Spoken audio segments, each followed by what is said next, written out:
According to Bankrate, as of 2024, 27% of Americans don't have an emergency fund, the highest percentage since 2020. If one of your goals is to start building those emergency funds, we are here to help. Lawrence Sprung, Mitlin Financial founder and author of Financial Planning Made Personal, joins us in studio. Lawrence, great to have you here with us. So, as you're trying to build an emergency fund, where is the right place to start? Yeah, so you have to figure out what the amount is that you need or want for the emergency fund and then start budgeting for it. Create a budget that includes a monthly amount that's going to go towards that emergency fund until you've built that up. So how do you go about the calculus and making sure that you are coming to the right conclusion of what that number should be? Yeah, so that's different for everybody, and depending upon your life facts and circumstances, you'll really want to look at that for your personal situation. For example, if you're in a role that you know if you lose your job tomorrow, you can replace it very quickly, then you can essentially be on the lower side, maybe 3 to 6 months. If you're self-employed and worried about the ebbs and flows of your business, you might need something in the range of 12 to 18 months, depending.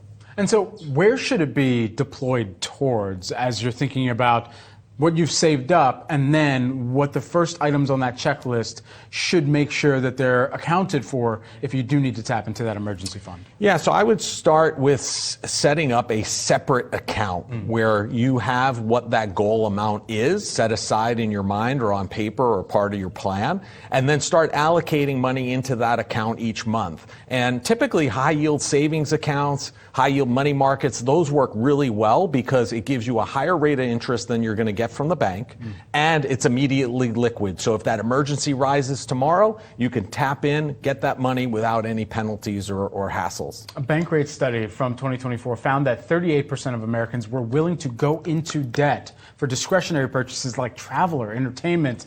What's more of a risk here, taking a credit card balance or dipping into that emergency fund?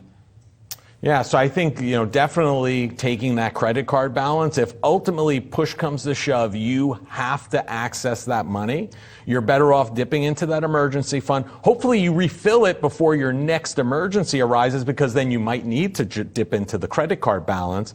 But you have to be able to, be flexible with your planning and understand that, just by taking out of the emergency fund and not going to the credit card doesn't mean that you've solved all your problems. You still have to plan for that emergency. All right, I'm hoping that people don't have to pull a Brian McKnight and start back at one, but if they do have to tap into that emergency fund and then start over and rebuilding that, what are your tips for starting over? Same thing that you did when you started out. Figure out what that emergency fund amount should be, create how much you can put in on a monthly basis, and start socking it away in that separate account until you've reached that amount that you've set as your goal, and then you're back in business. And then once you've hit that goal and it's tapped out, you can then reallocate those monies to other places in your budget that might require them. Generationally, rather, how does the emergency fund planning shift as you are later on in life versus earlier on and just doing some larger planning of how you get started? Yeah, so I think earlier on there's a lot more